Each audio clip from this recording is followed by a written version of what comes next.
तर मराठा समाजाच्या पाठीशी सरकार उभं असून मराठा समाजाच्या आरक्षणाची अंमलबजावणी करणार असं आश्वासन शिंदेंनी दिलंय। आरक्षण मिळेपर्यंत ओबीसींच्या शैक्षणिक सवलती मराठ्यांना मिळणार आहेत। तसंच सगळे सोयऱ्यांबाबत अध्यादेश काढण्यात आलाय। नोंदी मिळणाऱ्यांना प्रमाणपत्र दिली जातील अशी माहिती मुख्यमंत्र्यांनी दिली आहे। आरक्षण देणार म्हणून शिंदेंनी शपथ घेतली होती, ती शपथ पूर्ण केल्याचंही शिंदेंनी म्हटलंय।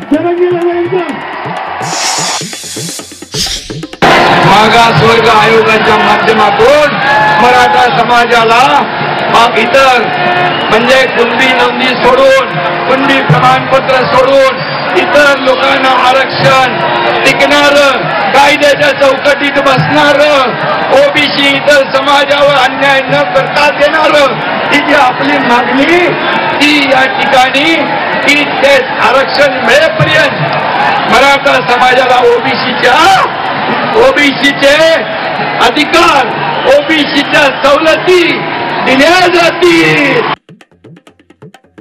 सरकार म्हणून आपण सगळे तुमच्या पाठीशी आहोत एवढंच या प्रसंगी सांगतो आणि हा एकनाथ शिंदे दिलेला शब्द पाळतो आणि तो आज या ठिकाणी पाळून दाखवला।